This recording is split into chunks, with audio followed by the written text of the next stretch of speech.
Hey folks, Fernando doing another video for TheModernSurvivalist, and in this case talking about knives Tang, specifically different types of Tang that you have in the market, which ones are better, what is the strongest, and so on. Well, first of all, I assume most people would guess that the full Tang is the strongest type of construction in a knife. This is my own knife made by Aitor Fairfell over there. By the way, before I even forget, these are available in Aitor's official website. That's knivesaitor.com. I'll leave the link below, and there's like a 25% discount. I hope it's still going on, but using the TheModernSurvivalist code, you get a 25% discount, which is pretty cool. So if you're looking to get an original Aitor knife, mine or some of the other ones that the wonderful company makes, keep that in mind. So this is basically what most people will tell you. Yeah, that is a strong knife. It is. This is the one I use for my own knife because I understand it is, the strongest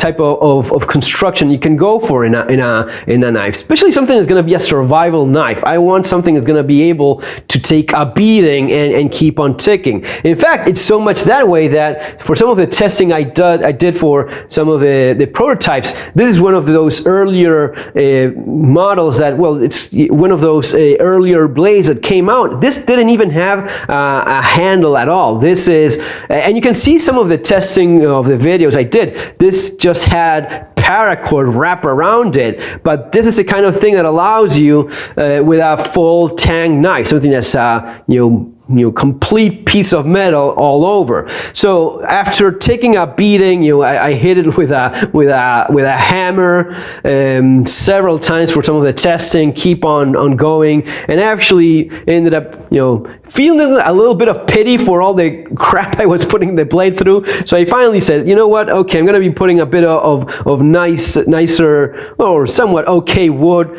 and making a proper handle for you, even if it's a prototype, a beater piece that I'm still working on, trying different things, seeing what it can take and not. But on the meantime, I think it just looks a bit nicer than just some wrapped paracord there in the handle. It's also more comfortable, I'll say that as well. Definitely having an actual handle makes it, but you can still use it wrapped with cloth or whatever. If something happens, you can still definitely use the knife, which is not the case if you have like a stick Tang, rat tail, narrow Tang. But going back to the topic of the video, what is the kind of Tang that you should have in your survival knife or your knives of different applications? You probably also heard that while this is the strongest, the narrow Tang, the short narrow Tang is the worst possible thing you could possibly go for. That's complete crap, terrible. It's going to be breaking as you stare at it, so run away.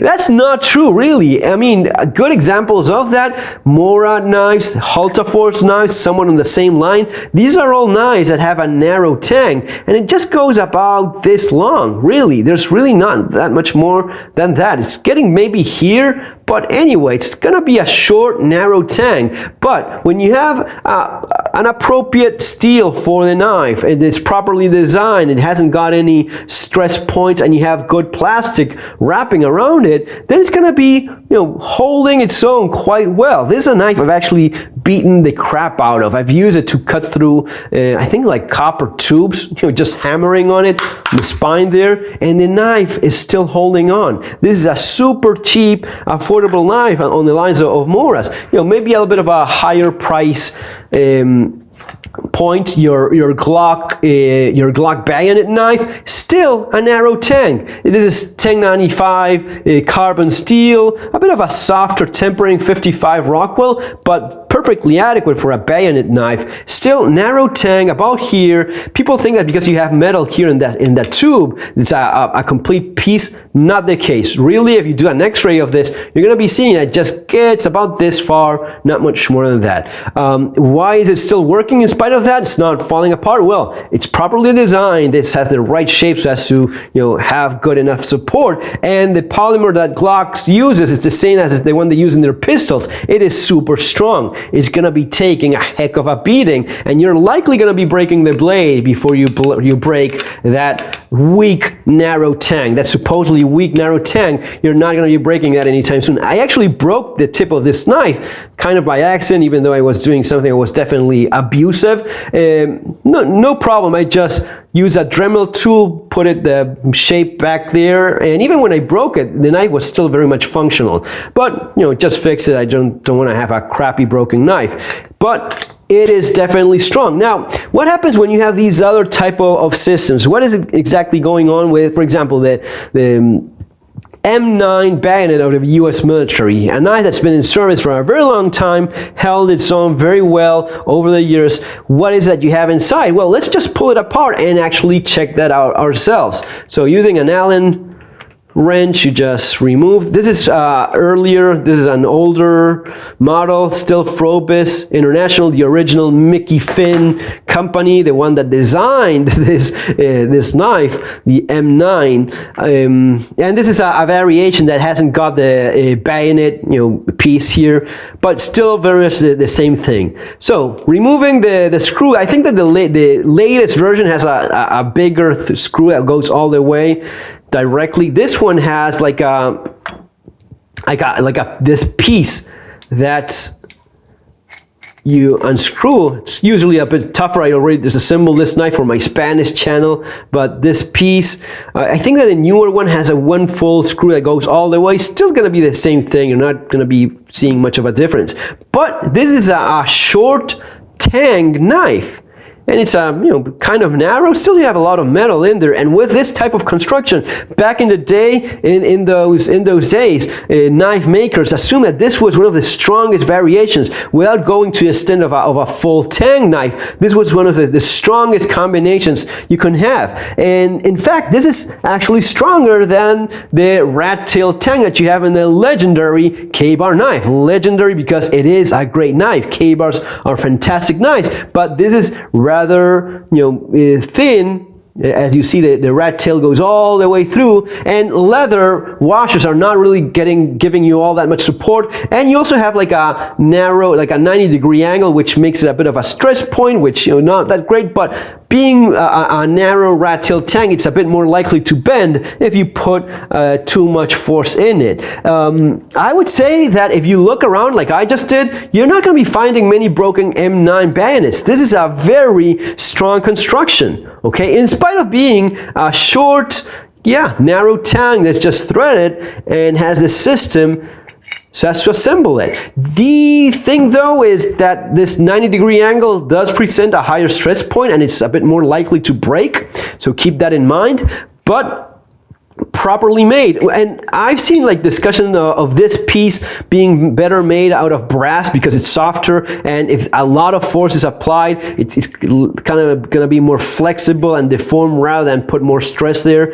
But you're not going to be finding none of these. You're not going to be finding many of these M9s that have broken, even for people that abuse the crap out of them. I've actually seen some that had like a broken tip, but this is rarely the case that you find one of these broken. So just letting people know this is the construction of an M9 bayonet, and it's definitely strong. Now let's take a look at the Oso Blanco from Aitor, a knife that many of you probably are not all that familiar with because it is really not that big in the US market. Aitor, now that I know that the company pretty well, I've been working with them for I think it's over a year now, and I know what they're about.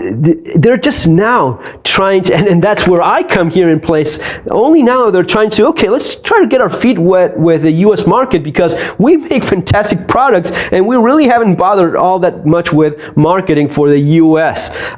This is a knife that's been in service for many years, originally designed for the Spanish Special Forces, I think back in the 80s if I'm correct, and it's been extremely successful. There's stories of when they do this military exchange, and you have U.S. forces working with bandits. They would trade these, and these were highly sought after by U.S. troops. And these are actually sold. Again, I'm talking, knowing the company because I, have them in my phone and talk all the time. Used and sold to different armed forces, police, military around the world, and very happy with the performance they get. This is also one of the most copied knives out there, and that's unfortunate because people confuse the real deal with the one that is not. This is the Aitor Osonero, made Oso Blanco. Blanco is the white one, Osonero is the black one, made in Spain. You have the Rockwell hardness tested there just to check the tempering that's all correct. It is a beastly knife, and let's just pull it apart just to see the kind of construction that you have here. So this is all brass. Brass is a good stuff so as to do this kind of construction that we'll see here in a minute, actually, because in these high stress points, brass is softer than steel, and if there's going to be any deformation, you rather have a bit of this deform just a little bit and not break your steel. And this is the handle, super comfortable handle, by the way. Actually, yeah, very comfortable for sure. And brass guard, and you pull it apart, and this is what you have. So you have a full length of the blade going all the way through, and notice a few things. Well, of course, first of all, obviously enough, this is not threaded here, it's just threaded over here, so you have a lot more metal. You have this radiated like this, so it's rounded so as to not have a high stress point. This makes it super strong. You're not going to be seeing many of these broken. Actually, I looked around, and it's given how many of these are around, you usually see the knockoffs. Some of the knockoffs, that what they do is weld this with like a stick, so they weld it here and they have the thread, and of course every time you weld into your blade you have a spot there that tempering is going to be kind of screwed up, so that's likely to be a point where it's going to be breaking. In the original thing, it's a full piece of metal. This, in terms of construction, makes things more expensive. If I have, for example, comparing these two, if I ended up here, if I end the knife here and I thread it here, then of the blank of metal that I'm using, I may be getting 3-4 knives out of, maybe 5 knives out of what I would otherwise get 3 or 4. Okay, so you're getting a lot more knives out of your sheath or your blank of metal. But if you go all the way and you just work this on the end here, all of this metal is discarded, which could have been used for maybe another blade, and you make more efficient use, so to speak. But it's going to be not as strong as this kind of construction. This is actually quite sweet. It's it's a knife that it's not as popular in the US market, but man, they do know how to make knives. I definitely can tell you that. Anyway, guys, this is the Oso Blanco. Again, the link is going to be there if you want to get this one or one of their other models and such.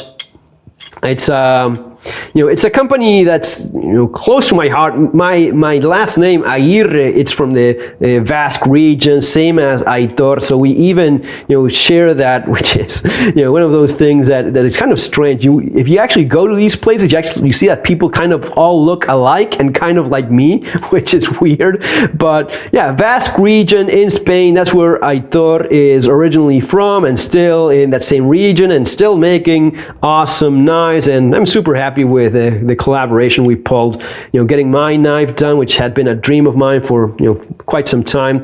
And I love this stuff. I love promoting their other stuff as well, because these are really great knives. The Oso Blanco, the survival knives, like the Jungle Kings 1 and 2, which we're going to be talking later, and such. So yeah, it's all good, all great stuff. And again, if you were interested in this sort of thing, you have the links there below. This is a knife I've always wanted, and I actually got it recently from them, which is pretty awesome. One interesting thing though is I noticed that the weight, though, I thought it would be a lot lighter because it's not a full tank, but because of all the and this is kind of like the same. Let's actually weigh these, because I have no idea how much this thing weighs here.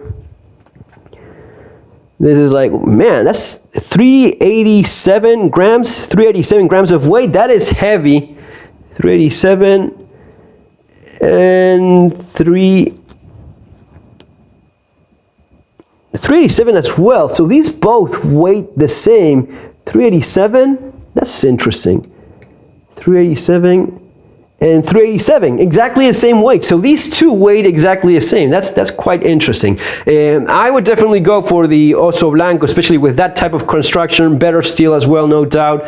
That's definitely an advantage. Some people don't like the serrations. These are the best serrations in the market. So if you think these don't work, you haven't tried them. They actually run through wood like butter. Best serrations in any survival knife. So yeah, that's cool. That's interesting. Same weight. Mine is actually a little bit lighter. Let me actually weight that.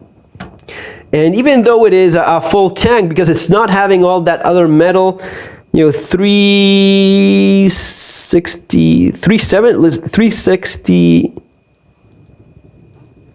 Okay, 365, yeah, I actually weighted it before at 370. It was 370, well, it's somewhere wrong. Yeah, this one is not collaborating with me. So yes, it's around 370, so it's a little bit lighter in spite of being full Tang, which is kind of interesting, but I guess that because you don't have all that other stuff going on there, that makes it a little bit lighter. So anyway, guys, that is it in terms of this video. I hope you enjoyed it. I definitely did myself. Keep that in mind. You know, companies that make good stuff, they're out there, and it's not just Aitor. You have other brands, other manufacturers that make good stuff. Keep in mind, though, you want to make sure you know what you're buying. There was actually, I think it was Gerber that had a series.